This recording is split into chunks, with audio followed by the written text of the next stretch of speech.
Welcome to the Friday the 13th, April 13th, 2012 edition of the show with no name. I'm Bob Going with Jim Nicosia and Gavin Murdoch. We're not at our usual coffee house dig. So what, she's closed today? She's closed this week. Gwib is closed today for vacation, which, you know, she's entitled once in a while, I guess.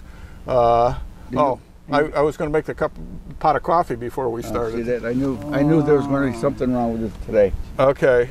Well, I guess we're going to have to operate under our own devices then today. Okay. Anyway, it's a beautiful day. We're at the back 40 at the Going Ranch on beautiful George Street in Amsterdam, New York. Beautiful day, isn't it? Isn't it beautiful? Wow. Yeah. And actually, we're on Laura's playground. This was we built this last year. Wow. About this time we started it. This was a It looks like it's nice. Overgrown lot for a while, but we've got things going. Got Fenway Park, got the Green Monster back we have the Green Monster West here, yes. A little out of camera, maybe we'll show it later, but probably not. Gavin, you've been the talk of the town this week. Slow news week, I guess. Yeah, well, last Friday on the show with no name, you scooped everybody with the announcement that Gavin Murdoch is running for the school board. Yeah. How's the campaign going here? And how fortunate we are. It's going well. We've just about collected all the necessary signatures. Well, you haven't collected mine. Well, here, hand it over. All the necessary ones. And hand it over. Hand it over. And okay. I just want to make it clear that I am supporting Gavin Murdoch. And I signed the petition myself. You did already, huh? I did already. So you're voting for Gavin? Definitely. I'm voting for Babe. Well, if he was running, then I'd vote for Babe.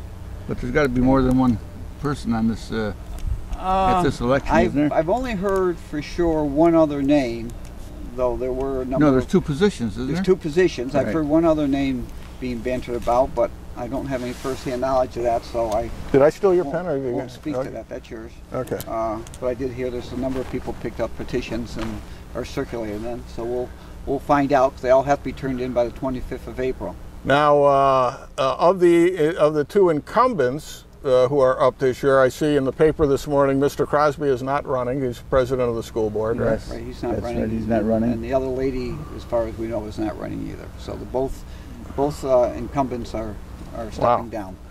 Mr. Crosby seemed a little bitter in his withdrawal. Yeah, he was on the radio last Friday on WCSS, and he indicated at that time he was not going to run. He had a number of reasons, and I think not the least of which is the fact that he'd gotten some rather inappropriate phone calls and letters sent to his house regarding him and his family and their health. Yeah, that's not right. And, no, definitely not. You know, there's no reason to threaten the guy personally or his family. However, he certainly deserved to get plenty of phone calls denouncing his tenure as president of the school board, because he has been arrogant, completely in disregard of the public. That move they made last year when they just adopted the budget after it went down overwhelmingly by the public was outrageous. Outrageous. Yeah. You know, just because you can do something doesn't make it right when you do it. That's right. I theorized that they did it last year, knowing that there's going to be the 2% this year. Oh, absolutely. I don't think there's any question about that. I think they raised it way more than they had to, just so they can have a higher base. Yep. Yeah. They put enough money in there to take care of this year's. And that's why he's. And since we last spoke a week ago, Gavin, a number of things have happened. One of which is we had discussed what was going to be done with the $2 million in additional state aid they're getting, and guess what? We're going to hide it so we can spend it next year. Yep. Instead of giving it back to the taxpayers. That's correct. How do you feel about that? I think any additional monies that come into the district should be directed right back to the base, which are the taxpayers in the community. It shouldn't always go in as an add-on and a pad and money for be used later on. Through all the taxing entities in the state, the taxes are way out of line, and any way to avoid increasing the taxes in any way should be taken. And I think that's a step the school board needs to make. Yeah. I think one of the big issues is that as a result of that, a couple other things that happened at the last board meeting and what happened last year, I think the covenant between the community and the school board has been broken. I think the trust that... Breach of faith, as Theodore White would have called it. Breach of faith, definitely breach of good faith. I think the community has been totally ignored in the process over the last year and a half, and I think the big aim of the school board has to be reestablishing good faith with the community, that they're looking out for their best interest in all the things that they do, and I don't think that's taken place in the last 2 years. Now, another thing that happened was the commissioner, or the superintendent, got himself a 4% pay raise that was done off agenda and behind closed doors, and they tried to do it after the press had left and all that stuff. Night, and it's still the night. That's right. It's like an Albany deal. And I guess the only comments they were able to get from the school board members was, well, we were afraid there'd be opposition to it. Oh, no kidding. No kidding. Yeah. You raise our taxes 16%, and you give a guy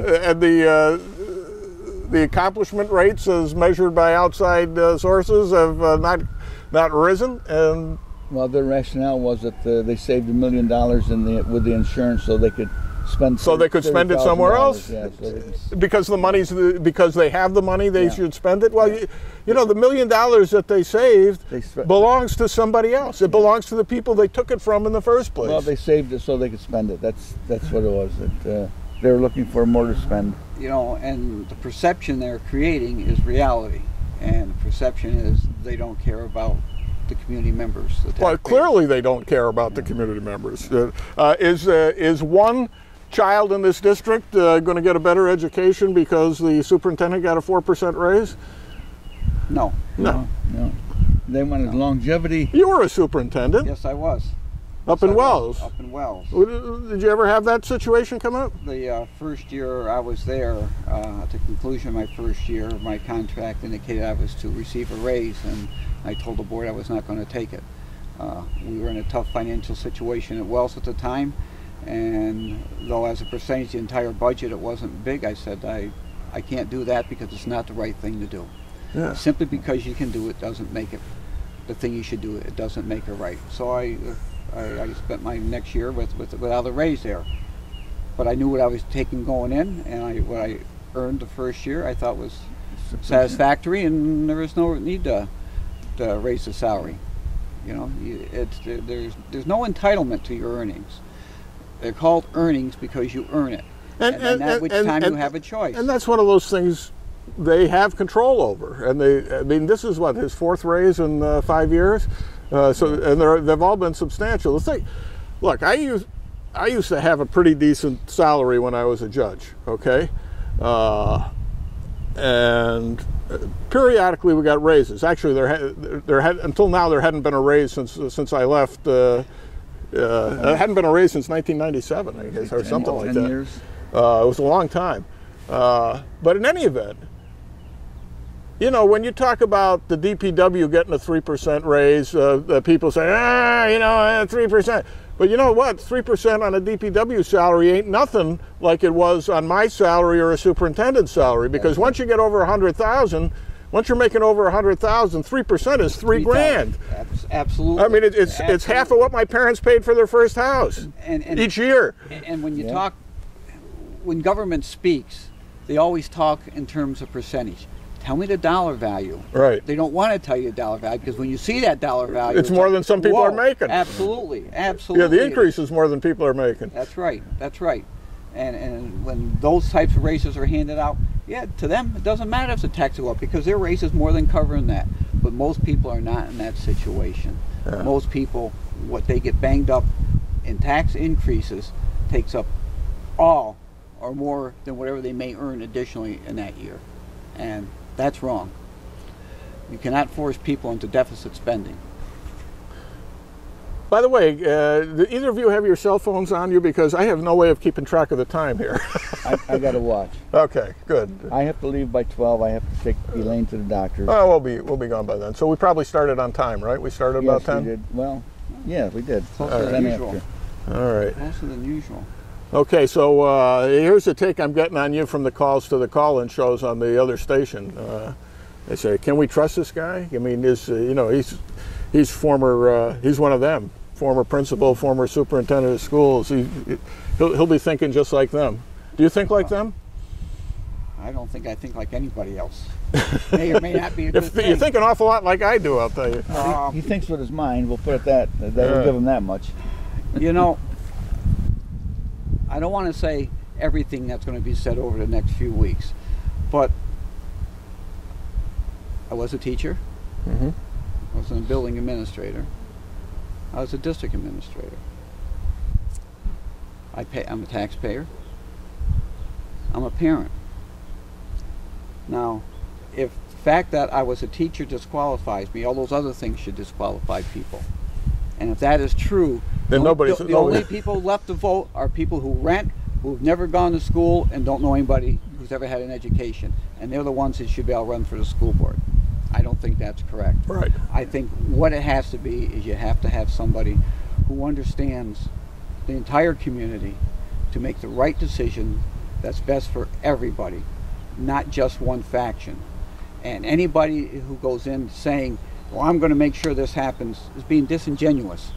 What you need to know is that the person is honest and is going to look out for the best interests of everybody without being responsible to any particular group, having them being in their pocket. I certainly spoke out last year when we had the meeting over at Mount Carmel regarding what happened with the school district budget last year. I believe everything I said. That's why I said them. And the district has to start looking out for its base, because the more that they don't, the smaller the base is becoming. And the smaller the base becomes, the worse it's getting for everybody. And we absolutely, positively have to look out for that. And I guess if I have a platform, that's what it is. But I am responsive to the plight of the taxpayer in this community, because I'm a taxpayer too. Now, all the while you were a teacher and a principal here in Amsterdam, you lived here, right? Yes, I did. Paid taxes, I owned a house, paid taxes. Yes, I do. Yeah. And when I was superintendent in Wells, I was still living here and paying taxes here. Right. You know, and that's important, because people want to come to a community that is welcoming and has the ability to sustain itself. And right now, I don't think we're going to have much longer where we can sustain ourselves. I like, one of the things you hear on the other side is, well, we have to spend more money on education to attract people to our school district. Where are they? Hardly anybody spends more than we do, and where are these influxes of people coming to sign up for the Greater Amsterdam School District? They're not. They're not. Because I think they see some of the divisiveness that exists right now and the dysfunction that the school board is operating under. And I think that sets people back. You want to be involved in that kind of situation. You have to see some place that is being progressive and cooperative and looking for the big picture for everybody. And our school board is not that. I know there's been comments made about the superintendent the last few weeks because of these things. But you have to remember, all those things that he did was with the support of the board. Oh, absolutely. Absolutely. They I don't fault the guy for wanting to raise or any of that stuff, but yeah, everything he gets blamed for, the school board was behind him 100%. Exactly. Well, nearly, not quite 100%, but there are some voices crying in the wilderness. There are now. Yeah. They're attempting to get things changed, but you've got the leader of the flock right now, and the flock is just following where the leader goes, and he got the flock out of there. Some people have gotten the flock out of there. That's right. So we'll see what happens. But the one thing I guess I'm real happy with. I credit Mark Albright with that. May he rest in peace. with getting my petitions done is I've got a tremendous cross-section of people in the city to sign the petitions. Good. We've got professionals, I've got business owners, I've got parents, I've got retirees, I've got taxpayers, because they believe that I'm going to do an honest job and not allow things to be done in the back room. And you know what you're doing. And which helps. I usually know what I'm doing. But if I don't, I'm smart enough to go and ask somebody who does. And know who that is. And know who that is. And not get bamboozled. And not usually get bamboozled. I get bamboozled at home by my wife. But Well, once I get out of the house, I'm okay. yes, I'm okay. You know, she starts that Russian nonsense, and I'm just lost. And I don't get it. But so we're working hard at that. We're going to be on WCSS Monday morning, and I'm sure they'll have some questions, and hopefully we'll have some thoughts about the questions that they ask. You know, everything you always want to do can't always be done all the time. Sure. But you have to have an idea of what you want to do and how you can get it accomplished. And I think we have that. All right. Very good. Very good. I'm voting for Gavin. I'm voting for Gavin. Sorry, babe.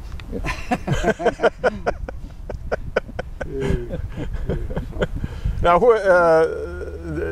there was one other name I heard mentioned. Who was that? Hans.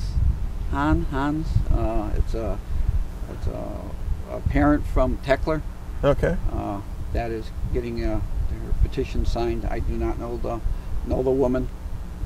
I don't recognize the name, but I'm sure that you know, she has the pulse of the school and what's going on over there. And like all the schools, there's things going on, and you want to get some of the issues addressed. And I'm sure she has some good ideas. Being a mom is a tough job. Yes, it is. Ask Mrs. Romney. You know, and I think that's important. She never worked a day in her life. Never worked a day in her life. Never. Just raising kids. Yeah. That's not a job. That's an adventure. Yes. You know, as you know, I've not been a huge fan of Mitt Romney's in this cycle. I got to say, however, anybody attacking his wife has got to be out of their mind. Yes. Yeah. I mean, the woman's has MS. She's survived cancer and raised what, 7 kids and 30,000 grandchildren. I forget how many it is. I think you got 5 kids. I think. There's like 21 progeny altogether, I believe, something like that. It's just wrong.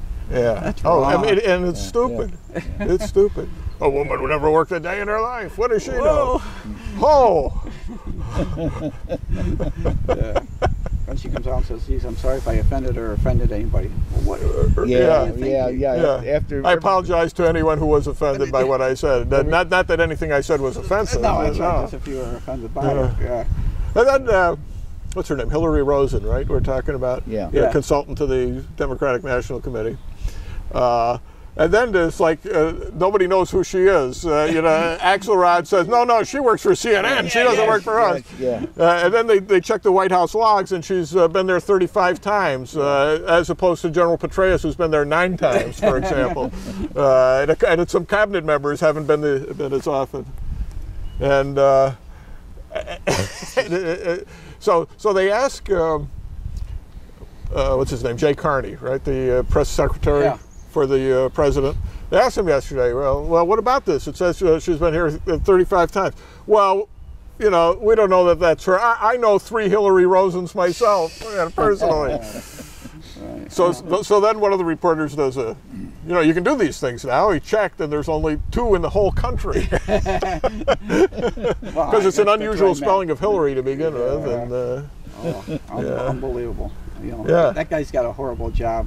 Oh yeah, I mean, he has to go out there, but he was admired by the press corps yesterday because that was as bold-faced a lie as tried to dance around. And they said, boy, it takes whatever to be able to come out and say that with a straight face.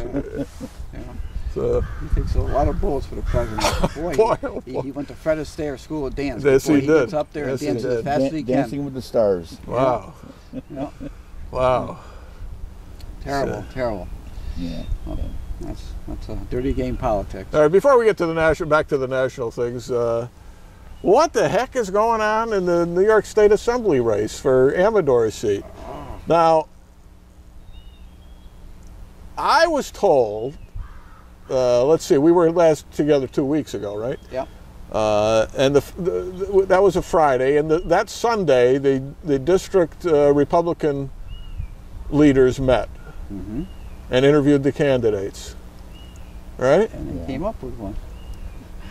I think they came up with two. Well, what I was told, and I didn't get it from actually anybody who was there. As a matter of fact, I got it from a Democrat, and so I should consider the source. But the Democrat told me that he had it on good authority that they had all endorsed DeMeza, and that everybody else had backed out and was not going to run. This is what the story was. I said, gee, that's didn't sound like what Quackenbush was saying a couple of weeks ago, but you can understand. You get done, you talk it over with your family and say, look, you got to go through a primary. There's money for this, money for the general election. And then all of a sudden it looks like he might actually have been the guy that was endorsed. So I don't know what it means. I don't know what it means. DeMeza cannot run in a Republican primary until after the without the approval of the weighted majority of the county chairman of the district or the county committees. I'm not sure which it is. It's either the committees or the chairman. I'm not sure. So without that approval, he can't run. Period. So what the heck is happening? I don't know. Are they allowing DeMeza to run, or are they just deciding to back Quackenbush at this point? I don't know. He's practically your relative. I don't know. Well, they must have decided because sure they decided. We just don't know what they decided. No, I mean there was three people in the race to begin with on that Sunday. Yeah. There was Quackenbush, there was DeMeza, and there was Emanuel. Oh. All three of them wanted the run. Really? Yes. Yeah. All three of them wanted to run. And when they had the meeting, I guess they decided, they duked it out, and I guess it came down to Quackenbush would probably be the most best vote getter. I think that's what it amounted to. I think that's probably true. I'm shocked if that's the way it happened. That's the way I heard it. That's wow. See, I thought Emanuel wasn't even under consideration at that point. Oh, he wanted it. Because he certainly had it within his power to influence whether DeMeza was in it or not. Yeah, so and it seems if he wanted it himself, all he has to say is, I don't approve of DeMeza, and DeMeza's out of the way. Well, that's probably what happened, because there was no way the Republicans should endorse the Democrat. Yeah, but even though he changed theoretically, just so he could run. Okay, so here's what it looks like at this point. It looks like the Democrats may go with Santa Barbara again, right? Who himself was a Republican. It was elected as a Republican to local office, and a year later switched to Democrat, and that was only like 3 years ago or something, right? Yeah, but he switched after he got elected. Yeah. Well, so did DeMeza at the lower level. Yeah, it's kind of the same thing. So you had the two switcheroos. And then you got Quackenbush, who endorsed Cuomo in the last election. So Quackenbush, and as a support of the unions. So it's confusing. Yes, it is confusing. Politics makes strange bedfellows. Yeah. Quackenbush has got a lot of spunk. I've watched him in action. Well, and, if I recall, a few years back, and I'm not sure. Not that DeMeza doesn't have what year spunk. It was.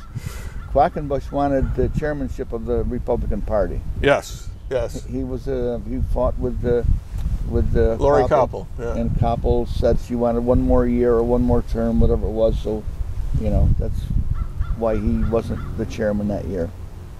Well, it was more than that. Well, there was more to it than that. Well, I'm sure. He was promised the support. As a matter of fact, he was urged to run by somebody who, at the meeting, then got up and endorsed, put Koppel's name up, and left him standing there with his mouth open. Yeah, just when you think. Well, yeah, those things happen. You have those embarrassing moments from time to time. I think my worst one, my most embarrassing moment, there was a guy named Jack Meter, I think his name was. was running for the state Senate the year Farley got in the first time, 1976. Okay, there were 5 candidates. 5 candidates at the time. Farley was a councilman in Nicosia, but he had run Bob Lynch's campaign in '72, so we all knew him. There was Frank Ducey, mayor of Schenectady. Nelson, was it Nelson? Sam Aldrich. Yeah, Nelson Aldrich, Sam Aldrich, who was Nelson Rockefeller's cousin on the Aldrich side, okay? And looked like him, actually. He looked a lot like Nelson Rockefeller. And he had all the money in the world. He bought buses through election day and didn't get past the primary. So, all these Schenectady buses, I got Sam Aldrich plastered over him when he was out of the race. Anyway, Jack Meador was an interesting guy. He had run for Congress a couple of times. I forget what other jobs he had had. And he also was a long-distance runner. He held some kind of record at Knox Field that was still standing at that time. Heck of a guy, really interesting. And you know, I would listen to him for, you know, an hour at a time, spinning these old political yarns, and really liked the guy. And but I was with Farley. Yeah. You know, I was the first guy Farley called, as a matter of fact. Oddly enough, because I think Petrucia wasn't available or something. I think that's what it was. He wasn't home. Yeah, Petrucia wasn't available. He was at work, so Farley called me. But you know, I was really friendly with Jack Meador, and it was a secret ballot at the county committee. And while the balloting is going on, I go in the back of the room and I'm chatting with Meador and blah blah blah. And I happen to be standing next to him when they announce the results. You know, Farley 42, Ducey 10, Aldrich 17, da da da da da. Meador 0.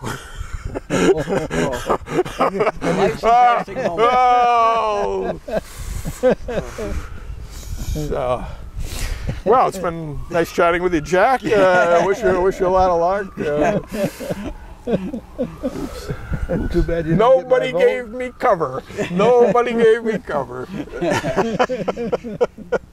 So much for secret ballots. Ooh, hey, gee. Life in politics. Oh my, that was, and you know. Later, he ran for judge in Saratoga County. Literally,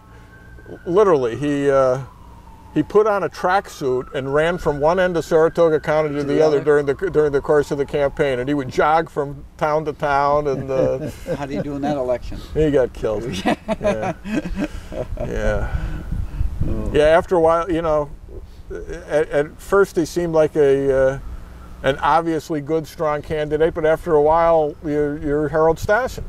You know, what seemed reasonable on paper, when you lose too many in a row, you become a joke. And that's what happened to him. And then he'd be like running third party for Supreme Court and things like that. So I don't know whether he's still alive or not, but hasn't spoken to me since that night, I'll tell you that. Yeah. I wonder why. So I don't know. You have a quote for us? Yeah. There are 2 ways to conquer a nation. One is by sword, and one is by debt. And I think Obama is doing a pretty darn good job of conquering our nation, because we were in debt up to our eyeballs, and he has no plan how to get us out of it. Yeah. Now, on this program, we often talk about the amount of government that exists here and how deep its tentacles go into our pockets, into our daily lives. I was reading the latest issue of Archaeology magazine yesterday, and there's been a bill brought to both houses of the Congress that will require the publishers of academic and scholarly journals to provide the government with their final peer review and edited manuscripts before they are published. What? No, I'm not kidding. We are a government society. There is nothing the government does not want to touch. Very hard. And I think if this happens, of course, that means you're going to have another department. You're going to have more employees. You're going to have another mountain of paperwork that's going to have to be examined, and regulations and things created to have this happen. Now, it hasn't been passed yet, but it's been brought from both houses. That means that every profession, before they write a paper, has got to get approved by the government. Right. Yeah, So guess how many papers challenging the global warming consensus will be allowed to come out, for example. Right. I see the. So there's been some huge dissent at NASA about about their really kind of blind adherence to the human global warming element, including several prominent astronauts, which is interesting because Al Gore said, the people who are denying this are the same people who denied that we landed on the moon. Right. And two of the people who signed this statement yesterday challenging NASA's official position were Buzz Aldrin and Harrison Schmitt, who was the geologist who was the last guy to walk on the moon. Allegedly. Allegedly. Oh, the New York Times yesterday. There was a story about Lee Harvey Oswald's gravestone. Okay, it's been floating around for a while because it was taken down because people were vandalizing it. So it was taken out of the cemetery and went to like his mother's house or something like that. And it was still there when she died, and the people who bought the house got Lee Harvey Oswald's gravestone with it, and it's been floating around different family members ever since. And so now I guess there's a lawsuit as to who owns the gravestone of Lee Harvey Oswald. Anyway, I forgot exactly how the Times worded it. They referred to Oswald as the supposed killer of John F. Kennedy, or the suspected killer, or something like that. Wow. Political correctness. It's incredible. And there's no correct and political. It's just, where were we going with that? I was off somewhere else and I got in that tangent. Just talking about the depths of government interference in our lives. The science. I read something similar to that in a magazine yesterday, and I don't remember it because I thought it was baloney, so I just put it aside. Yeah. Can't read everything, but I try. I'll be thankful that it's available to be read right now. In the future, it may not be. It may have to pass through a bureaucracy before we allow you to read it, because it might be bad for you. Amazing. One of the talk show hosts the other day made the prediction that another 4 years of Obama, and there will be no more elections. Huh? I heard that on the radio. That's where it was on. I remember that guy. What was it? The governor of North Carolina a couple of years ago was talking about canceling the election. They do it with a straight face. Dismiss Congress. Oh yeah, we got. Dismiss Congress. Yeah, we have. It's a declare a national emergency and call out the troops, and wow. Yeah. And some of those people would do that. They could, rule of law, the Constitution means nothing. They hate the Constitution. Yeah.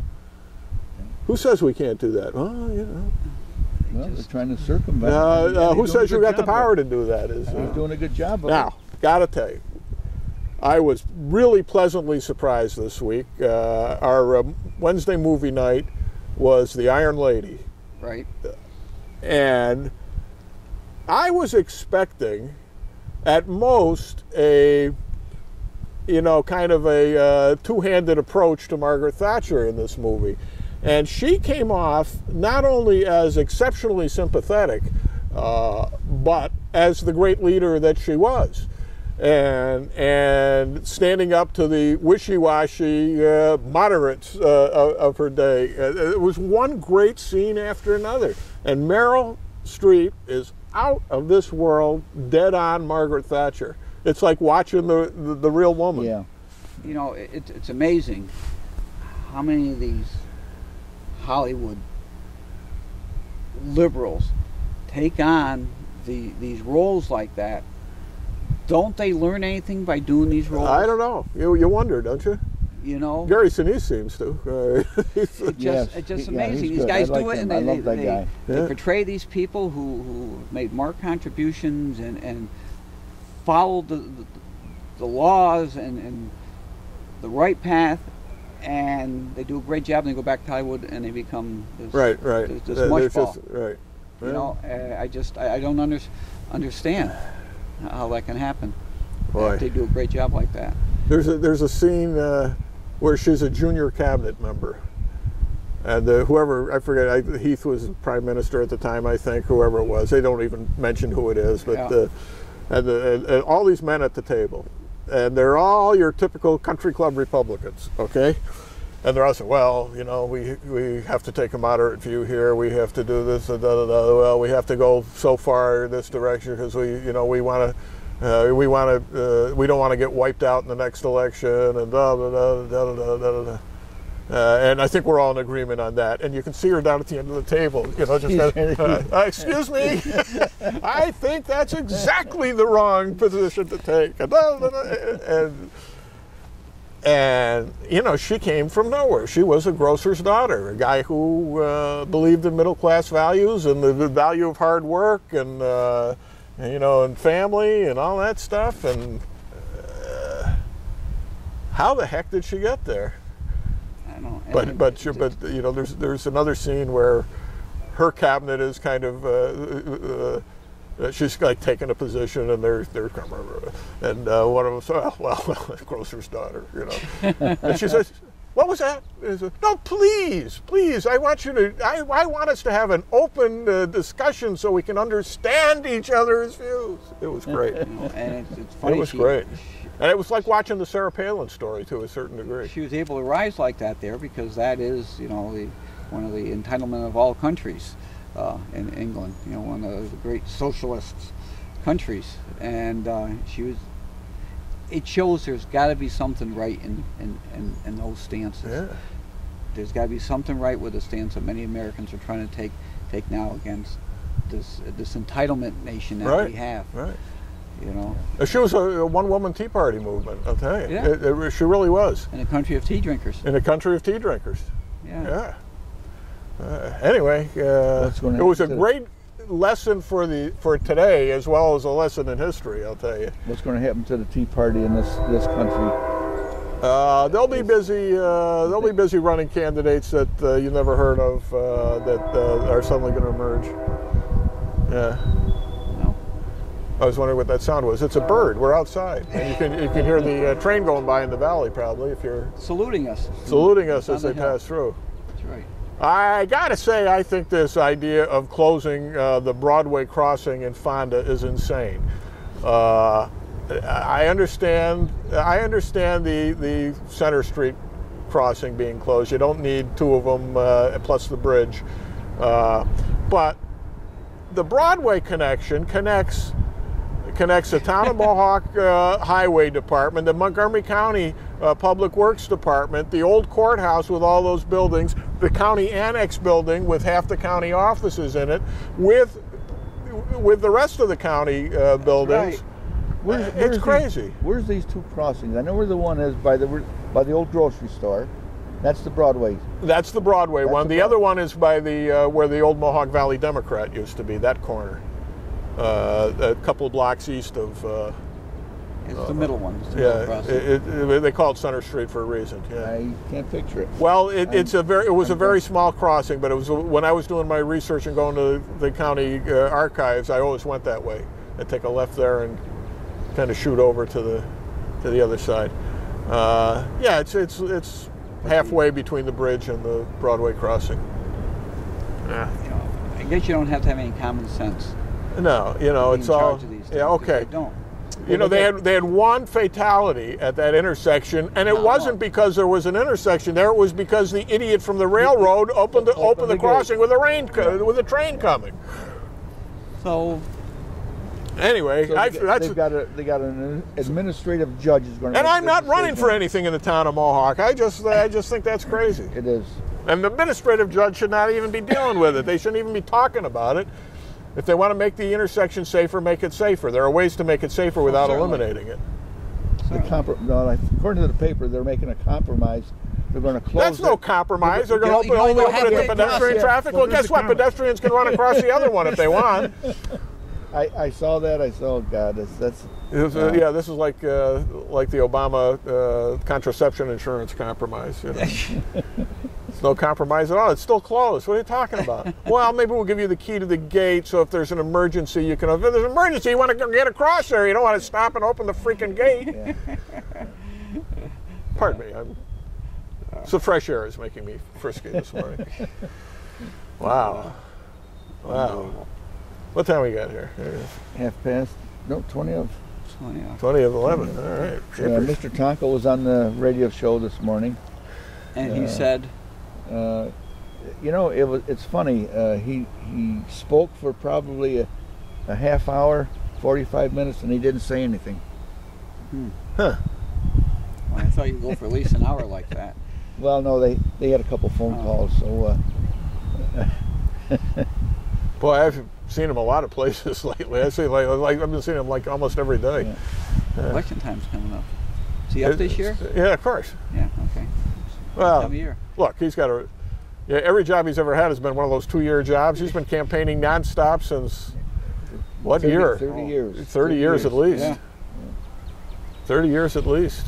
No, more than that, because I think he did 3 terms on the Board of Supervisors, and I think it was like 82 or 83. 83 maybe. He got in the special election to the Assembly. I remember I was still an assistant DA at the time. I remember that. Yeah. Yeah. Because I remember sitting with Guy Tomlinson, and we were 2 young ADAs, and we were saying, shouldn't the Republicans be looking to nominate somebody like a young assistant district attorney for this job? I was a year older than him, but he had a year seniority on me. So there you go. Yeah.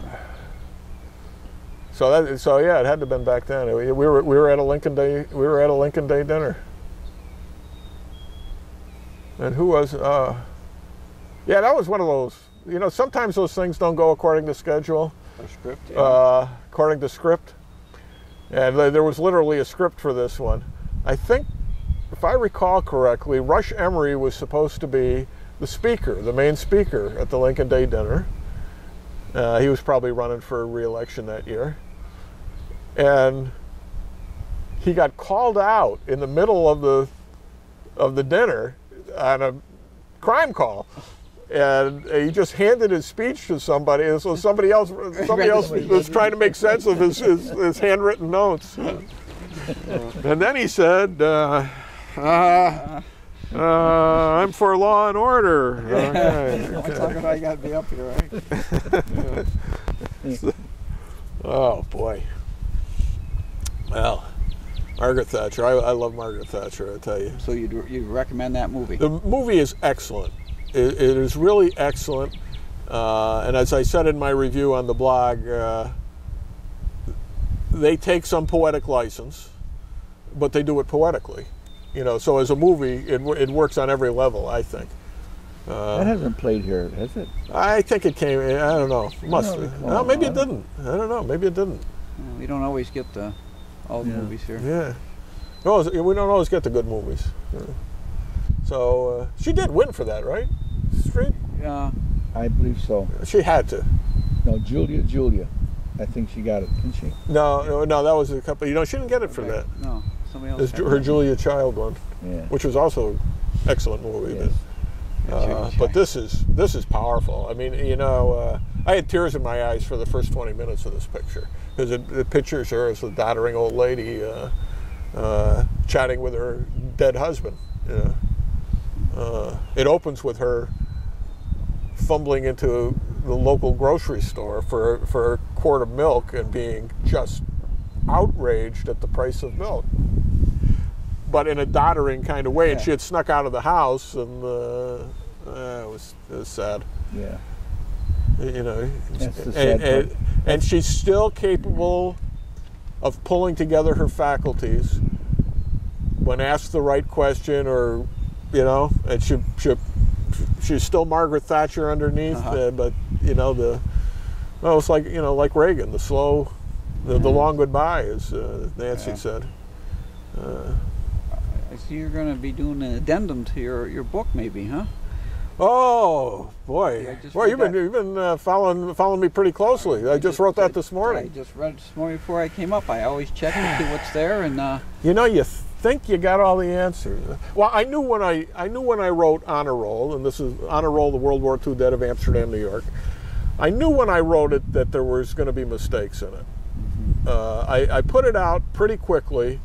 I did the best I could under the circumstances. I was able to take all the names from the Recorder 1946 Memorial Day issue, which everybody's got in their attic, which featured the 168 local dead.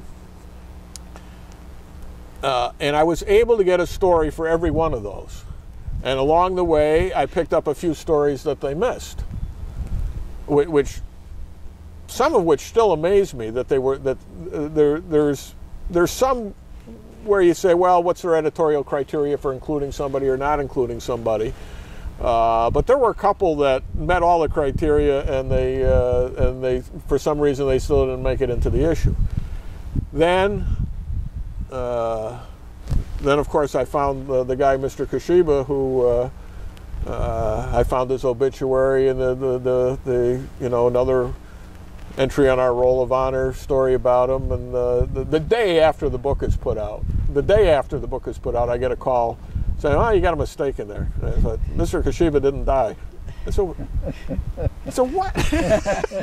I said, I've got his obituary right in front of me. They said this funeral mass at St. Stanislaus. And, well, his demise was exaggerated. As I put it together later, and with the help of some of his, one of his relatives, and I went back and found the original papers. What happened was that he was virtually dead. Okay, they thought he was dead. They took his dog tags, and you know, the telegrams went out. And then when they go back to pick up the body, there was still a little life in him, so they take him to the hospital, blah, blah, blah, blah. And in the course of things, the paperwork gets crossed. Yeah. And the widow finds out when the mailman comes with the last letter from her dead husband. And she's crying. She's reading this thing. The tears are falling on the and then she goes back and looks at the date, and it's after the date of the telegram.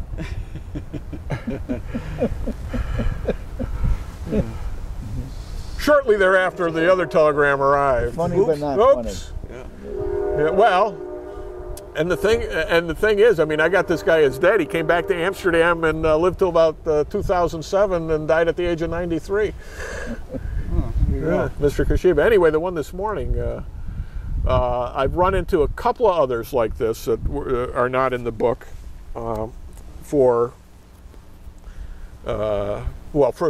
primarily because they weren't in the original Recorder list. A couple others I found subsequently. One of them, what the heck is his name? Well, anyway. St. Clair, Ralph St. Clair. Ralph St. Clair was killed on Okinawa, but he was listed as missing in action until 3 days after Memorial Day. The Memorial Day issue came out, and then the notice of his death came out. Dan Weaver found the clipping for me for that, again, right after the book came out. And he said, I thought you might like this, and it showed how they recovered his body in 1955. And I said, I don't have this guy. And you know, it turns out his niece is one of my clients, and she never she knew I was writing this book. She never mentioned I have an uncle who was killed in the war. You know? So that was one. Now this latest one this morning, first thing this morning I got up, so I don't know what time the guy emailed me, but it was a nephew of Gowron, Edward Gowron, Gawron. Sally Gowron was a good friend of my mother-in-law. She's since passed away, which is his sister. And he was he was in, I think he was a gunner on one of the B-29 Superfortresses flying over Japan in the last days of the war. And his plane went down on July 3rd, 1945. And again, they didn't declare him dead till he'd been missing for a year. Oh. When I was doing my research, I read every single recorder from September of 1941, and then when I got to June 30th, 1946, I said, okay, I've gone as far as I need to go. And of course, his death was announced the next week. It was in the paper. It was on the paper July 8th, 1946. So now I'm going to go back, and I think I'm going to at least go to a year after the war officially ended. Because nobody's going to be missing after September 2nd, 1945, right? I was able immediately to find the story. Now that I know how to use my research tools quite well. In fact, I got them all set up. All I got to do is plug in the name. And I found it instantly, within 5 seconds. Right after I got this guy's letter. So I immediately wrote him back. I said, by the way, you might want to read this clipping, which I happen to have here. Now, are all the recorder back issues only available up at the archives? Or do they have them on?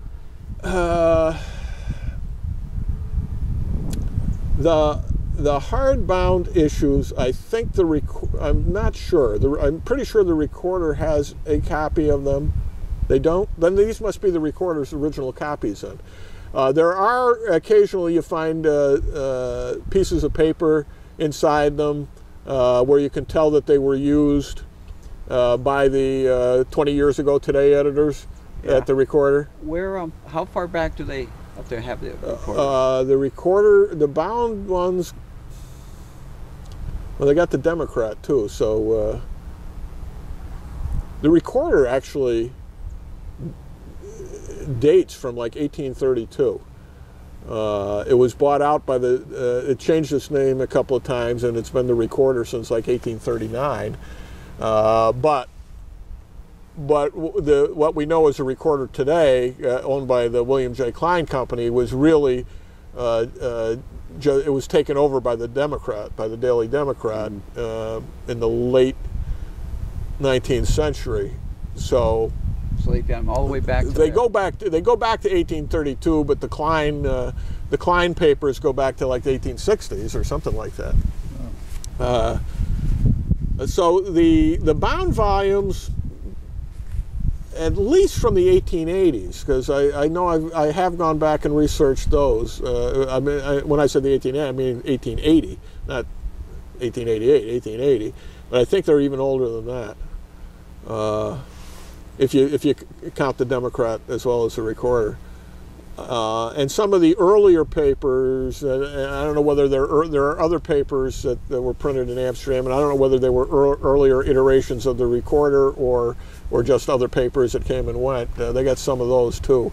But continuous bound volumes, at least from 1880 to maybe the 1970s, something like that. Because and then they went on microfilm. Then they went on microfilm, so you can get them in one form or another through the mid-90s when they went online, and then you can get those from the online thing. Because I went over a number of years ago to the record, because I just wanted to see if I could find something about my grandfather I was looking for, and they said no, we got them all on microfiche. Having a bound paper is so much easier to research. It sure is. Than that microfiche. So they said you have to go up to the archives, and I went up there and I found one of the things I was looking for up there, and but I didn't know how far back they went, because they got a lot of them, and every one of them is heavy. Let me tell you, and I can't tell you how many of them I carried up and down from the third floor to the first floor. Right. But I was just astounded that the recorder didn't have them.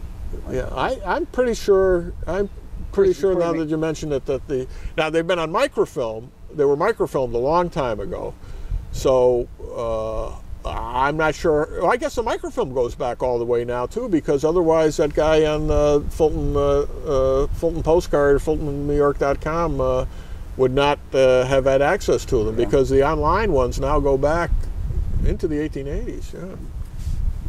But of course, I see maybe you're not going to be able to go to the recorder anymore anyhow. If that building is. That's right. It's up for sale. Yeah, I'm not sure what the story is there. The building's for sale. I don't know what they're planning on doing. It might maybe downsizing.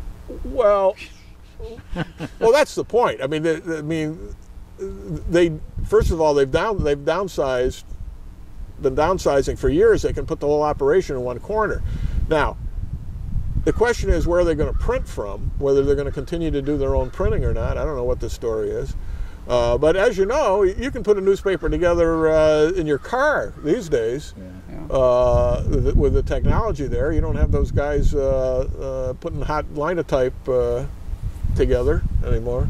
Did you ever see those guys happen? Did we talk about this? Yeah, we did. Did we talk about this? Yeah. That was one of our few field trips here.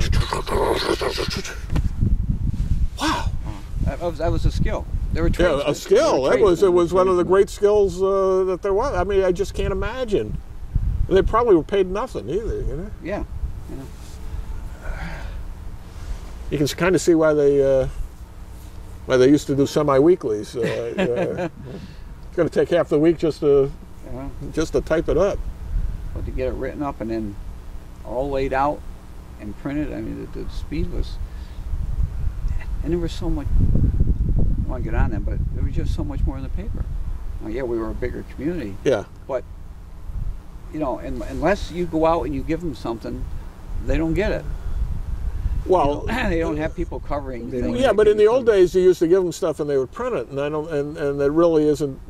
I mean, it's nothing like it was, and I don't know. I mean, I haven't been at the business end of a newspaper. I don't know if it's practical anymore to do it that way. But it seems to me it's easier now than it would have been in the old days. Now you can scan the thing in, or you get electronic copies and put it right in, and I almost think they could do it cheaper now.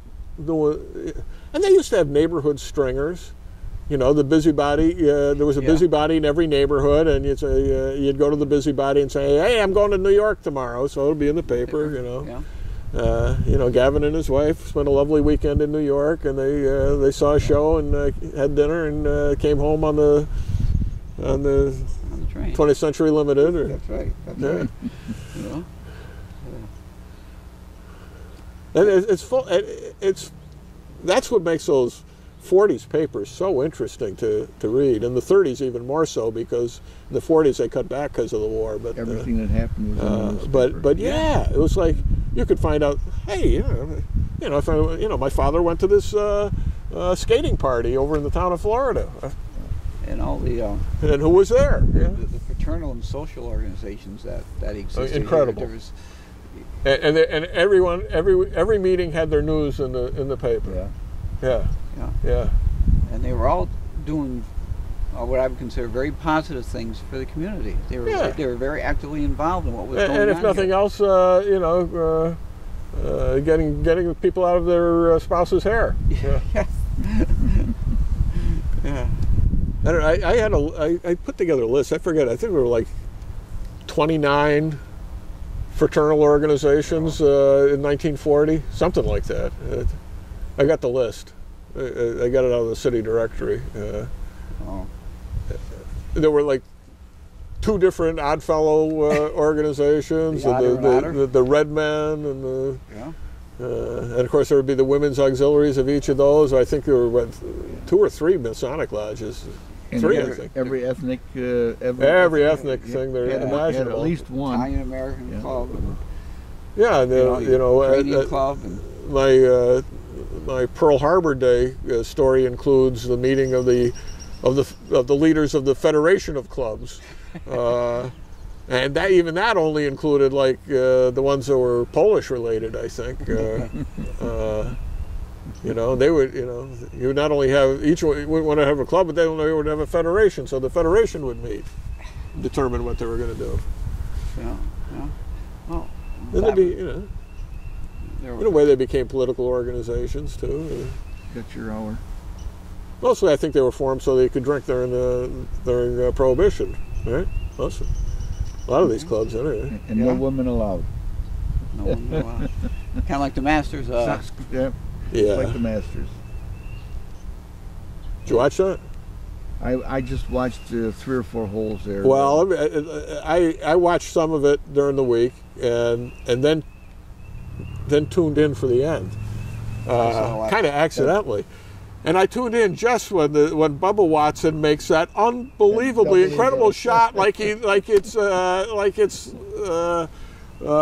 hitting out of the woods, and sudden death playoff, and he has to hook the shot. Yeah, to do it, and he doesn't, and he's surrounded by people, and crowd went nuts. I mean, it was like they were going to elect him president right on the spot. It was they were going to lift him up on their shoulders and carry him to the green if it wasn't against the rules.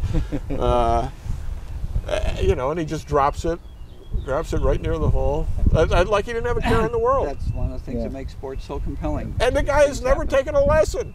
Never had a golf lesson. The way he swings, it looks like he never took a lesson. Of course, he's left-handed too, which makes it look awkward to begin with. But but they say that they had never had a left-hander for since until 2008 or something. And three of the last 5 have been left-handers. Yeah, 2003, I guess. Or 5 of the last 8, I don't know, something like that, some crazy figure. I don't watch much golf. Uncle Si likes to watch golf, so I turn it on for him. But, I always like the Masters because I think that course is so interesting. It's a beautiful looking course. I would never want to play it. Not that I play anyway, but it's like every inch is a hazard. Unless you're straight down the fairway, you're. That's why they call it the Masters. You're in the woods. You've got to know what you're doing. Each hole is surrounded by a desert and the Sargasso Sea. I was watching one shot. It was good. I can't forget who. It was one of the better golfers, and one of those days nobody could hit a shot. Thursday or Friday, I think it was. Nothing was landing where it should. It's one of those days Tiger got frustrated. So anyway, the camera is set up so you're looking across the green, and you can see where the guy's shooting from, but there's the dip in between. You can't see the dip in between. Well, you see the ball coming, and it doesn't make the green, and it disappears, and then you see the splash of water straight up. I said, well, he's in bad shape. So anyway, it sure made the game look interesting. That's all I can say. That's an interesting course. It's fabulous looking. It really is fabulous looking. I like those ones along the Pacific Ocean to Pebble Beach and Eisenhower tree. Torrance. He wanted to cut it. Every time he played it, he hit that tree and he wanted him to cut it down.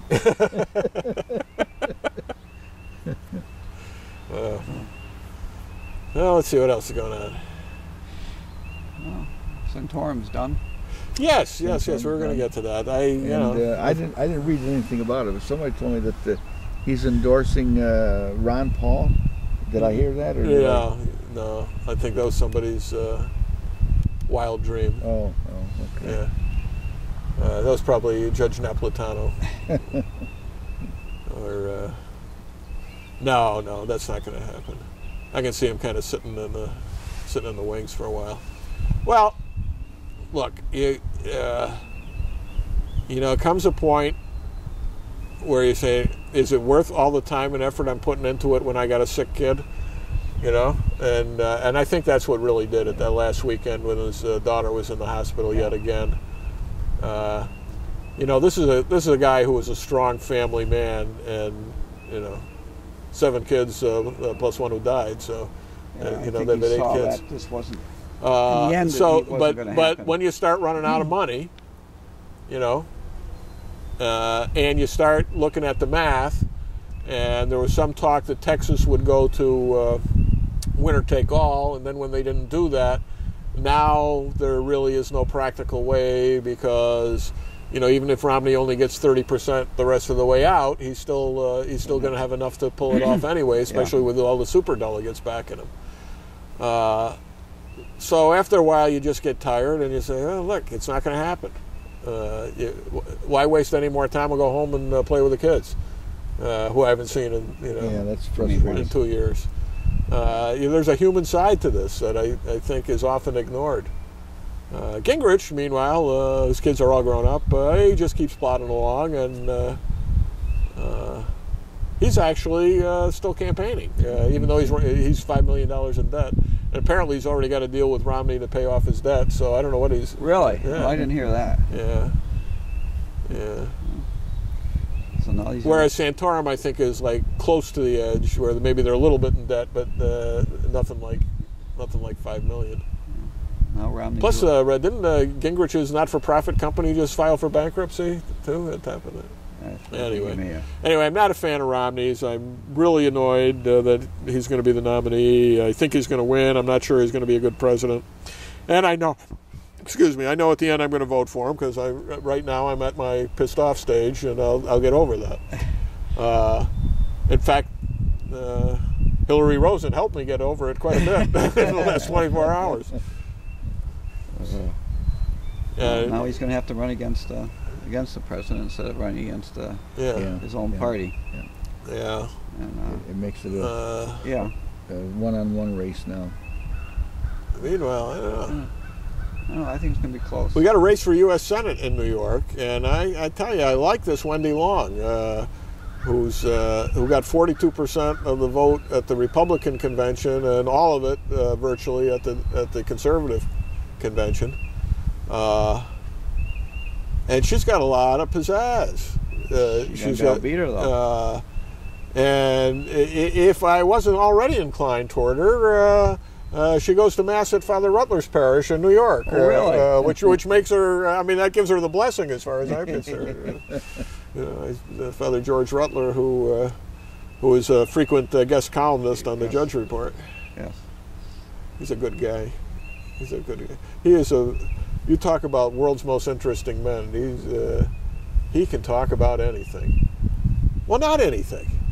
Popular culture has completely passed him by. He has not owned a television for years. He's active on the computer, and I think he sees a lot of stuff otherwise. But if there's something interesting on television, I'll send him a clip of it on YouTube so that he doesn't miss it. But boy, he can, in a normal conversation, he can be thrown in, as Aristotle said, and Aquinas, and give you the Latin, but just really, what a smart guy, what a smart guy, and very funny. His books are just laced with good humor. His latest one, I think, is Cloud of Witnesses, where he writes short essays on dead people that he has known. And some of them are famous dead people, and some of them are, just like the housekeeper at the rectory. And all of them are beautifully done, and nice tributes. Does one on Mother Teresa, where several anecdotes. He knew her personally, and he was on his way to see her. She was staying at some convent in New York, and he took the subway up to wherever she was.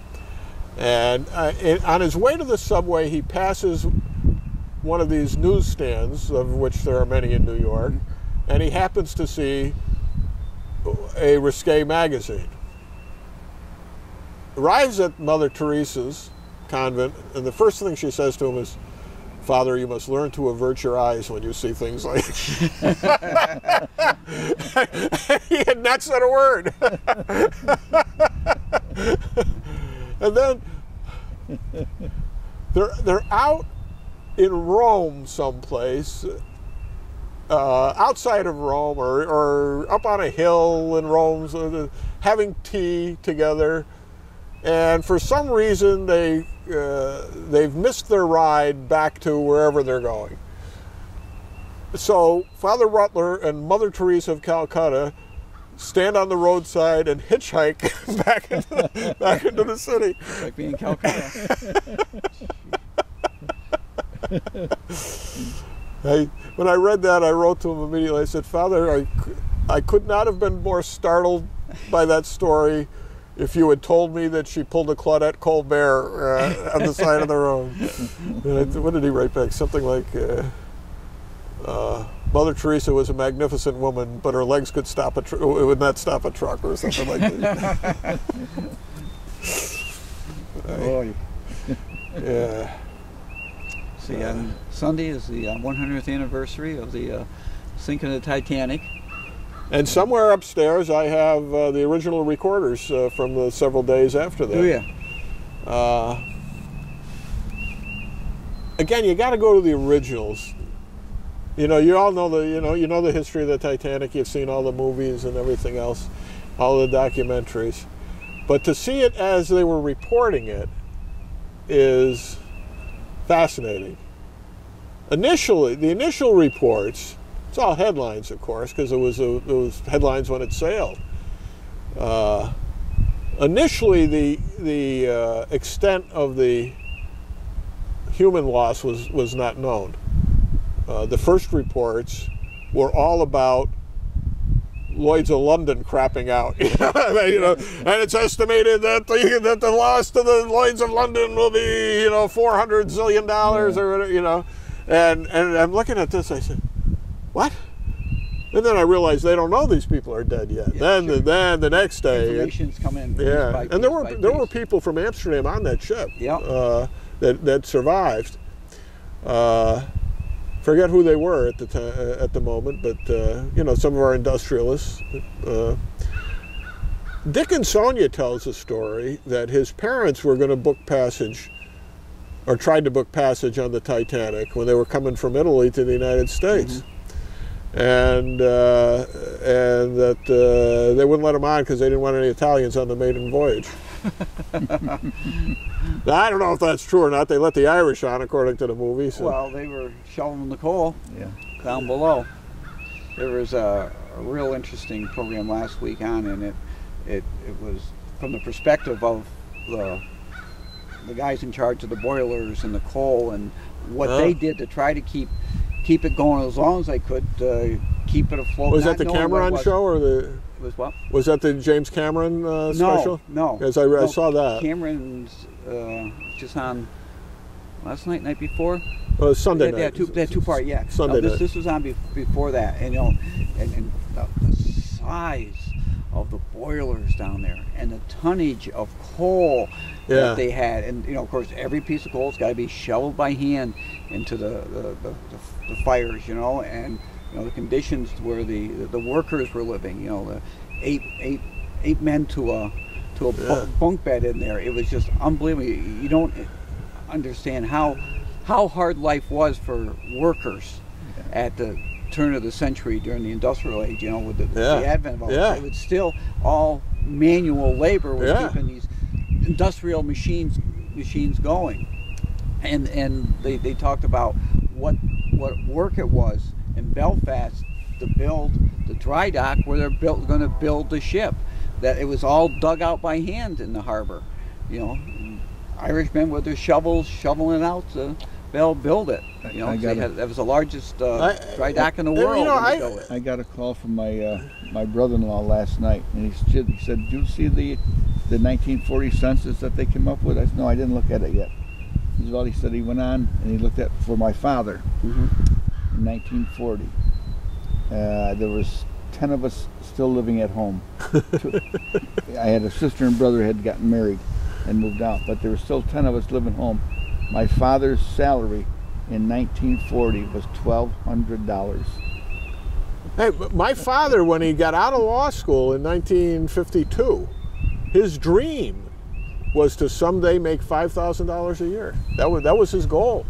He said, "I'll be living like a king if I make $5,000 a year." When I was on the fire department, we made $4,000. Then you were a king, see? I started out with 38, I think it was.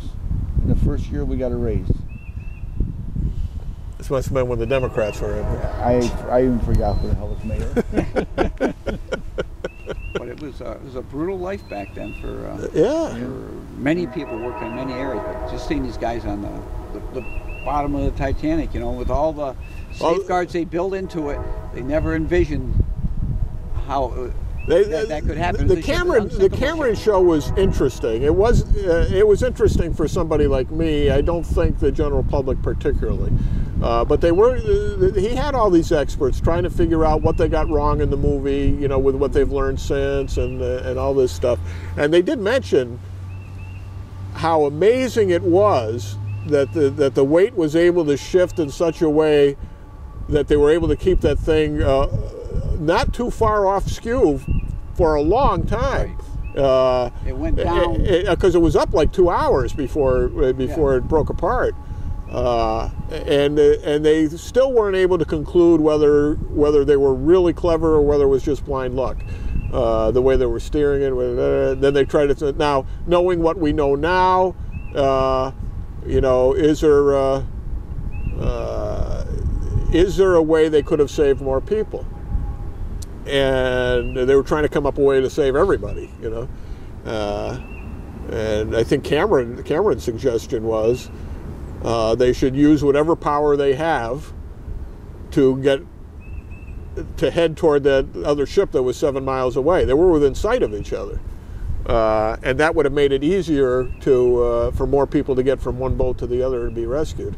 Is that the Corinthian? And then they said, well, should they be ripping the chairs apart to make more life rafts and things like that? Well, you know, you're going to be too busy trying to keep the ship afloat and evacuate to do that. Well, then it said, suppose we got every life vest on board the ship and use them to stop up the hole from the outside. They'll link them all together, and they did. So it was theoretically possible, but at a huge risk of life. That it would have sealed the hole long enough to keep the thing afloat for rescue to come by. And then somebody said, well, maybe they should have, you know, head toward the pack ice, which was like a mile away, and just. Well, you know, you think about it, they hit an iceberg. What happened to the iceberg? You know, they should have, that would have been the first place I would have gone. On the iceberg. Yeah. No, the fact that they didn't begin to evacuate the ship immediately had a great impact on it. Yeah, and the other ship didn't come to their rescue. 4 hours. The first ship to get there, it took them 4 hours to get there, and the ship was already been down for 2 hours. Yeah. You still had people that got off that ended up dying of hypothermia in the water. Yeah, I've kind of forgot what happened to that ship that was close by. They didn't radio it, or they. I don't remember. I only know Corinthians. Because the one that was closest was not the one that I think came to the rescue. I don't believe. No. Well, it's you know, it's an amazing story. It's a tragedy, but when you begin to think that everything is unsinkable, the worst isn't going to happen. The worst usually happens. Yeah. You know, and there's only so much you can prepare for. The fact that they had so few lifeboats on it didn't. Yeah.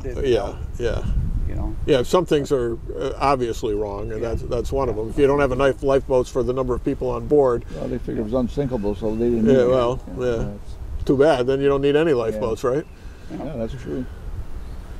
Boy. And I mean, yeah, most of the people froze to death. 100 years ago.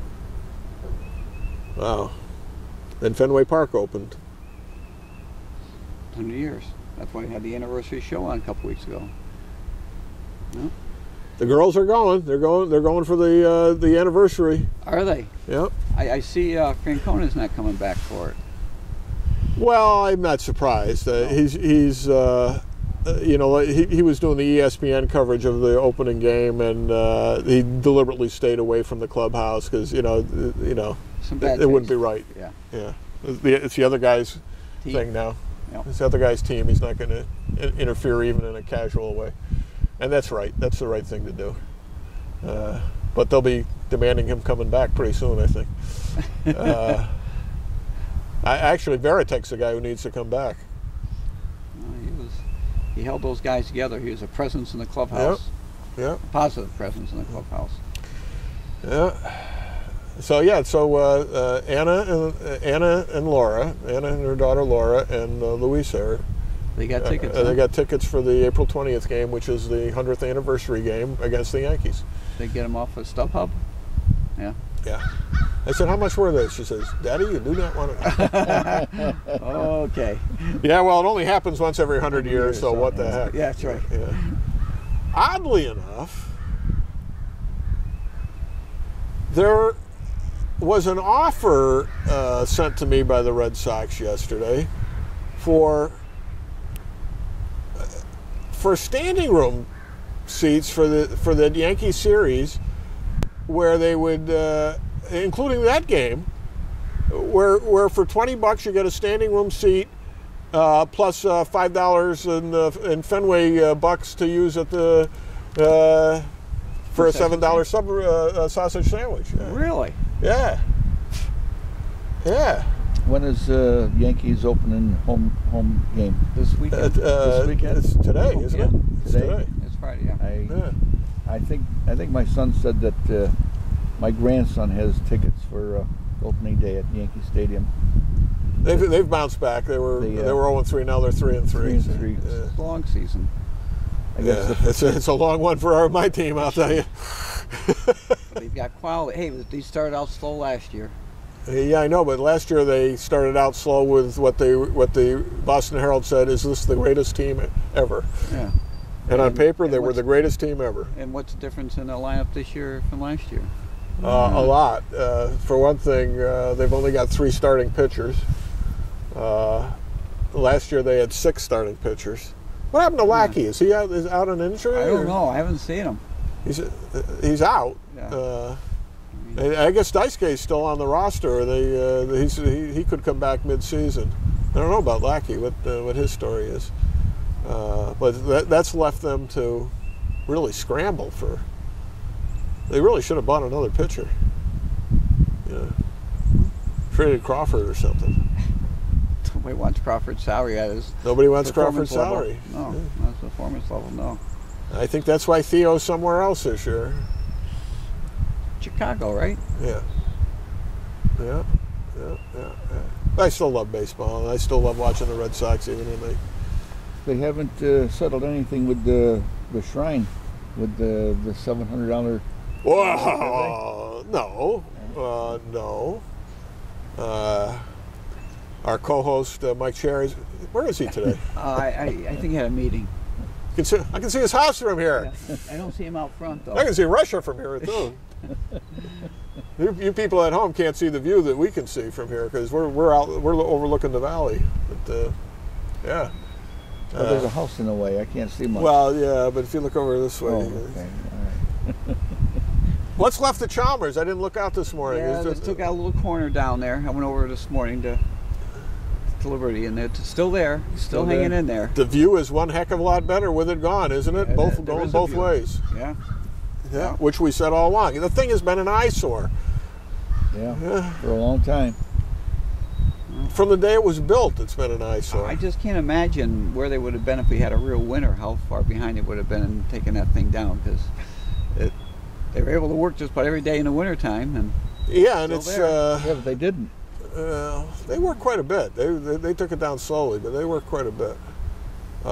It's still 4 years behind schedule. They're breaking up the concrete over there. Yeah, and they appear to be breaking it up on site because I haven't seen them taking anything away yet. Because I see some piles of. That's the way to do it. That's that was the going plan. And then they use that as the base for a nice platform over there, overlooking the river. That was the going plan. That was the going plan. I had a lot of plans. So now they've got to market the area, the space, and see what they can come up with. You know, even if they come up with nothing, it's better as open space if they, landscape it properly. Yeah. Than just. Chara had the best plan all along for both that and the Mahasco site. Remember that? And he was dead serious. He wanted to write to Charles Bronson and tell him you should make an action film where you end up blowing up all the buildings. There you go. And you can have the building, you can have the set. It's yours. You blow up whatever you want to blow up. Moving down a lot quicker.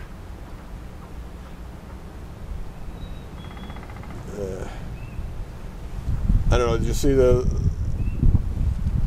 I think it was Christine Eggleston posted more Amsterdam pictures. Where is some of the stuff here? It's unbelievable. It's great. Yeah, yeah. My wife, where are you? I'm on the computer. What are you doing on the computer? I'm looking at these pictures. Looking at pictures. Yeah, pictures of Amsterdam there. Yes. Okay.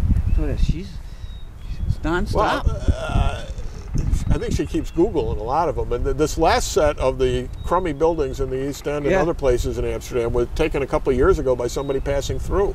Yeah. They couldn't believe what they were seeing, and they went around and took one shot after another. Oh. Of course, she's been out of school this week, so she was able to. Yeah, I know. You can tell. You can tell. It's just like she's all day on the. She's doing a very valuable service because putting that stuff all together and then having people help identify what they are is. But I told the story on one of those pictures about everybody's saying how sad this all looks. The back of Forbes Street and I told the story of when I had lunch with Henry Bray quite a few years ago. 20 years ago probably, who was the city engineer at the time. It may have been more than 20 years ago. Sheepers.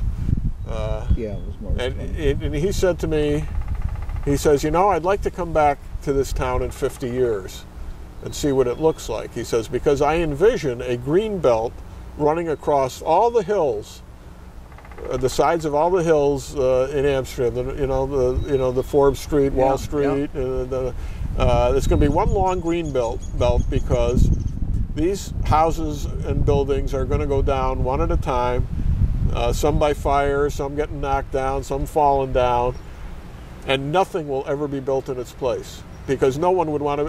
There would be no reason for anybody to build on the sides of those hills anymore. And he's absolutely right, and it's getting greener and greener and greener. The holes are getting bigger and bigger and bigger. And nobody is going to replace that stuff. Not there. I mean, we made the effort a few years ago to have that affordable housing program where we're building the duplexes in the various places, some in the East End. The ones up on Creekway by Shuttleworth Park, those seem to have survived. The ones that were built in the East End have almost all fallen apart because they were, I don't know, they were sold to the wrong people or whatever. I mean, I knew some of those people who they weren't renting out the second unit, so they were falling behind in their mortgage, and then they just abandoned the places. They just moved away. And they had a good. I mean, they were only paying half price for the buildings. Well, they don't have enough invested in it to stay. Yeah. And it was sad, but even the new stuff isn't sticking. So I think Henry was right. Henry was right. I look at my old paper out on Brookside Avenue.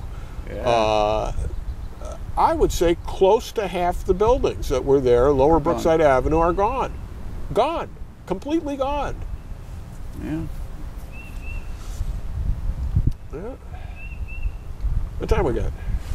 10 after, maybe? Oh, 11:30. 11:30. 11:30. Yeah. Wow. Well, what's going on with the bagpipe? Oh, bagpipes. He's got Misha's name's been in the paper quite often this past couple weeks with the scoring. Yeah, soccer. Yeah, he does pretty well playing down there, and they have a good program and good coach, and he's a big kid and plays hard and scores goals. That's how we spent our Easter vacation, either at bagpipes or soccer. Yeah, we're finishing up our plans for the trip to Scotland this summer, and he's got a couple of gigs coming up. He's got a wedding, he's got a funeral, and a couple other things going on to earn some more of his own keep on the trip. He get his own money and spend as he likes. And, Good. Practicing well, so it's good. It's good. I contributed to the trip when I went down to Scotia Glenville. Yes, you did. You did. And we got some band competitions coming up the end of May. They start doing the band competitions throughout the Northeast and New Jersey and southern New York and Ithaca and Herkimer and things. So the band competes and they do well. They earn money at the competitions too to underwrite the cost for the kids. The kids, all their housing and meals are taken care of on the trip because of the money the band's made. I saw the drummer Morgan Perry a couple of days ago when Carrots Produce opened. Oh, she's out there beating the drum? No, she was out there making the ice cream. Oh, yeah. Okay. Yeah. She's out there banging her drum. I said, I know you. You're the drummer. She says, that's me. Yeah, she's our bass drummer, and her two brothers are snare drummers. Snare drummers. Yeah. So we got four kids from Amsterdam. We can be going over. That's so cool. 4 out of 25 kids going to compete. So. Right up. And I think their cousin Robbie Reedy Bialbuck is going too. Really? For the trip. The trip, yeah. Yeah. Some people are making a big trip out of it. Yeah. People are going a week early to do sightseeing and travel around the aisles, and some are staying a week afterwards to do the same kind of thing. But the band members, the 10 days that we're there for the 3 competitions, it's a job. We're continually reminded by the instructor that this is not a vacation. Right. This is a competition. And you can go on vacation before, you can go on vacation after. But while we're there, they have 2-hour practice in the morning or 2-hour practice in the afternoon, and then doing their competitions there. So it's pretty intense. We do get 1 whole day off. Really? Yeah, we get that Tuesday And you're going to off. be so tired you're not going to do anything. Well, I don't know. Hopefully You can see all of Scotland in one day if you do it right. like hell. We're gonna. I've got a cousin that lives in Glasgow. It's my grandfather's brother's son. What's that first? What do they cousin, call second them? cousin? Glasgowians or something? Yeah. Ian Murdoch, and he's works for the education department in Glasgow. So we're gonna hook up while we're there, and he'll take us around to some places we wouldn't get to otherwise while we're there. So it should be a good time. A good time. And I just keep reminding my son, every dollar you don't spend now is a dollar you get to spend when we go to Scotland. So quit spending your money. Now, if his mother only heard that message, it'd be all set. Oh yeah, forget about it. Yeah. Well, That's all right. yeah. That's all right. But What the heck? We only go this way once. That's what Elaine says. We had Easter there. We had 27 people. Oh! Wow. And she shopped, I think, every day for a week. I think she would have to. I said, you don't have any place to put this anymore. So she sent some to my son's house, some to my daughter-in-law's house. Yeah. And she did all the cooking. That's good. That's good. What did you have? What was your main course? Ham? Eggplant. Ham and New York strip roast. Wow.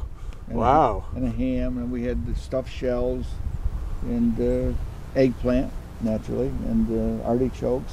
And we had spiral ham and pierogi. Let me tell you, spiral ham, that's, if you're the chef, that's the greatest thing in the world. Yeah. There's like nothing to do. You put it in the oven and then pretend you're working all day, Yep. And it comes out, you get about 12 meals out of it. Cheapers. We've already had the pea soup, I had ham every morning for breakfast, ham salad for lunch. And it's still going. This is Friday. Yeah. Wow. Good. So it was a great time. We probably spent 4 or 5 hours at the table. Now, Vinny's graduating this year, right? Yes. Yep. In May. Has he got any plans for the future? He went for an interview in Albany 3 times, and he's got to go back 1 more time. What kind of position? With some insurance, financial outfit. I have no idea what the hell it is. And this week, right now, he's in New York with another classmate of his that is going down there for an interview. So he will hopefully interview at the same time to see what's down there. Wow. But, You work hard and you go from Cappy's to New York City. he would like to go to graduate school, but he's got to work a year before he can do that. Cause Well, actually, the trick is to work for a company that sends you. that's what I told him. That's what my brother what I did. told him. Yeah. Yeah. I said, get tied up with an outfit that'll finance your schooling. So we'll see what happens. Yeah, I guess he had a chance to go to California to interview with a job, but I don't think he's going to do that. California. So we'll see. That's the left coast. Yeah, let's see. Someday they'll slide into the ocean. Yeah, I got save us all. cousins in California. Yeah? I got nieces in California. I got nephews. So Yeah, you know, it's yeah, we do too. I got 2 of my siblings are in California, and niece and nephews, and Well, got someplace good to go to visit. yeah, yeah. Actually, my nephew's wife is expecting, so that'll be the second baby in that generation after Miss Laura. Wow. Grandpa. Jamie's in Shreveport working on the 3D remake of the Texas Chainsaw Massacre. Are you kidding? Yes, you can only imagine the 3D remake. effects he's doing. I mean, he said something about wood chips flying at you through the screen. So you can retrofit old movies and make them 3D. Is that basically what they're doing to them? What's They're that? taking old regular movies and Well, no, actually, this one is it's a completely reshot movie. So this is remake. Yeah, it's a true remake. But it is, you know, the Titanic 3D is just the old film with the 3D effects put into it, and they can do that now. They got all these algorithms that they know how to. just amazing. Yeah, I Just mean amazing. it really is fantastic. And I said, you know how to do this? Yeah, I know how to do this stuff. So yeah, what I would love to see is you know, something, just do some of those Rodgers and Astaire numbers, not the whole film. Yeah. Just do cheek to cheek, you know, cheek to cheek in 3D. It would be. I was watching pretty amazing. Dancing with the Stars the other day, and I made the comment to my wife. I said, "Why can't we have Fred Astaire, Ginger Rogers, Gene Kelly?" I said, "Why can't we have dancing like that on the TV?"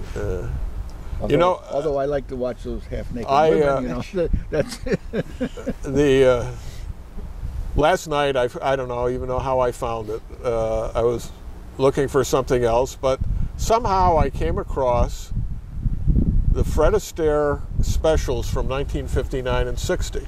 They were not thought lost, but they were out of circulation for decades. Uh-huh. And they actually had to rebuild because it was like the first or second TV show done on videotape, on color videotape. The first one in 1959. And they rebuilt the machine so they could play it back. And now it was available, I think, on VHS for a while, but somehow I don't think it's available on DVD. But it is available on YouTube. And it's really interesting to watch. First of all, terrific entertainment. I mean, Fred Astaire is 59 and 60 years old, or 60 and 61, I forget. He was born in 1899, so whatever he was when he was making these, he was like 59, 66. In other words, about my age, doing this stuff. With Barry Chase, who looked like she was 14. But it was like nonstop. And he always shot himself full camera. So if you make a mistake, you make a mistake, and that's it. But the rehearsal that had to go into this, because it just flowed from one number into another, and then he'd stop and sing a couple of songs, and somebody else would come on for a couple of minutes so he could breathe. But the color quality was excellent, and one of the comments was that they were using, it was before they had solid state cameras, and the old vacuum tube cameras had a nice warm color to it, nothing harsh or sharp like they had later. And that's that's one of the reasons why they're coming back with vinyl records. It was astonishingly good quality. And then that led me to the very first color videotape, which was President Eisenhower showing up at RCA or NBC, I guess, with Arnoff, and that looked like it was taped yesterday. It was incredible, incredible. And it was, it was just like Calvin Coolidge doing the first TV broadcast. You use the president for a prop, but he got up and talked for 6 or 8 minutes, and it was sensational. It's not like these old videotapes you see on the History Channel and stuff. These are really good. They had a thing on. They got now. It's World War I in color. I've been watching that. Yeah. Wow. And now that's just colorized. That's colorized, but the World War II in color it's color film. Yeah, color film, and it does change things. It does change things, Absolutely. Even seeing Hitler at Berchtesgaden playing with Eva Braun is Eva Braun's home movies. Yeah. Yeah. They had a few, 5 or 6 years ago. They one of the channels did a thing on 1940-1950 baseball, and they found some old color 8mm that the players had taken. Wow. And they showed Reese and Snyder and Mantle, and Rizzuto and DiMaggio and those guys back then. It's like, wow, you get such an image of them. You see it in color. Because that's what we're used to is color. Yeah. But it was really impressive. Yeah. Baseball was baseball. We were talking earlier about Gary Sinise just in passing. The other day I watched this 2-part thing he did for the military channel on the Enola Gay. And there's only one guy who's a survivor, and I met him a couple of years ago, and he's a big part of this documentary. He was a navigator. His name is Dutch Van Kirk. I think his real name is Theodore, if I recall. Very, very interesting, very well done. Jimmy Marticello's father was on the ground crew. Oh, he was? Yeah, yeah. Yeah, he says, he told me on election day, he says, yeah, that's my father's claim to fame in World War II. He helped launch the Enola Gay. But really, really interesting what they knew, what they didn't know, what the risks were. And Van Kirk told a story I had not heard before, and that was that the trigger mechanism on the atom bomb was basically at some kind of radio operated or something. It was set to go off at a certain level, but it was because of the built-in signal or something like that. And he says one of the things that I was worried about, he says, is that the Japanese might deliberately or accidentally come across that frequency and blow us up, blow the plane up, blow the bomb off while they're still in the plane. That was in fact a possibility. They didn't arm it till they were in the air. Holy jeepers! And then he started talking about why they all decided Hiroshima was the site to bomb. What an important military site it was. That everything that got shipped overseas for the military came out of Hiroshima. That it was a huge military base as well as military industrial complex.